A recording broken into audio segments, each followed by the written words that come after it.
Hello, everyone. Good morning, good evening, good afternoon, depending on where you're joining us. My name is Ioana Apostu. I'm a neonatal registrar. I'm based in Eastern North Hertfordshire NHS Teaching Trust. This is in Stevenage, United Kingdom. And for the next few minutes, we're going to talk about nourishing the late preterm. And I'm going to focus on our local neonatal unit, early postnatal feeding and care practices.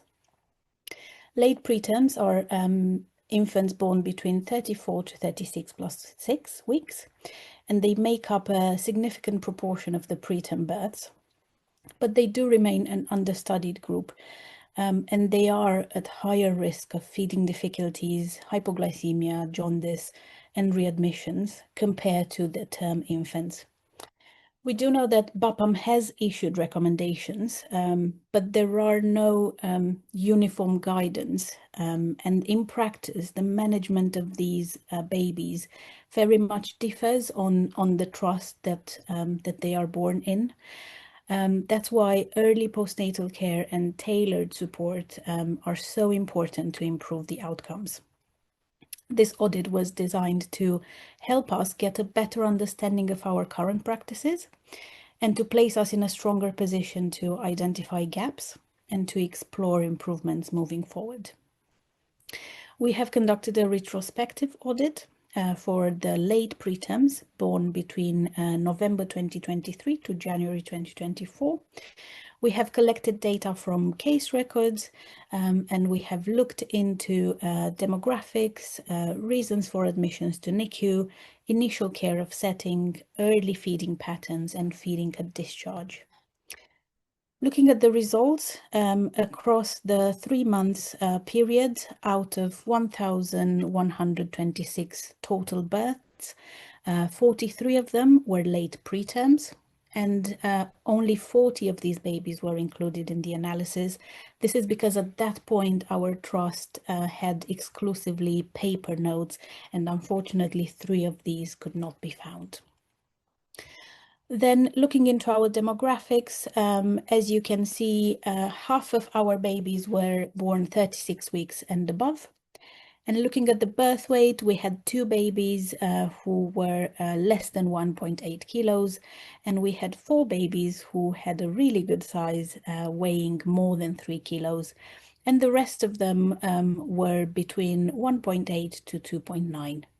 We've also looked into antenatal steroids, and 25% of the babies have received antenatal steroids.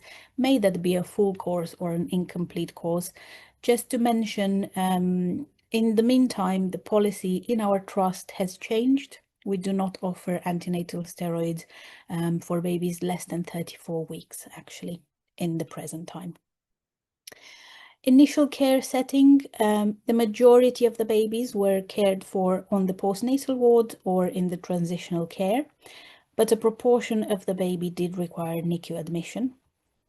And looking into the reasons for the neonatal admissions, respiratory distress syndrome was the most frequent indication, particularly for babies born at 34 weeks. And then looking into feeding, despite their vulnerability, most of the late preterm infants were able to establish enteral feeds in the first 4 hours of life.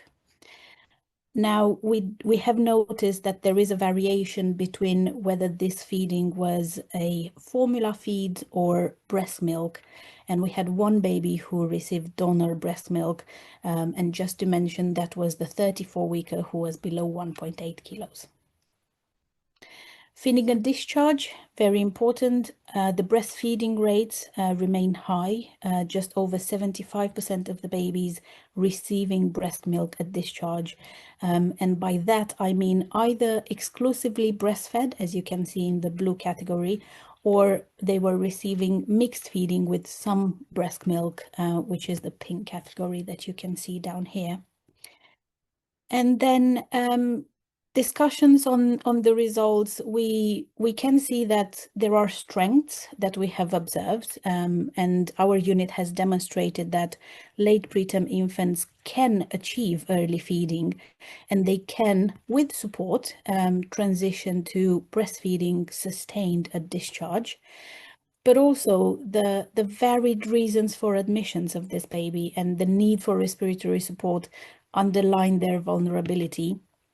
And also we've noticed that there is a varied feeding practice, which then raises the question of consistency in the care pathways.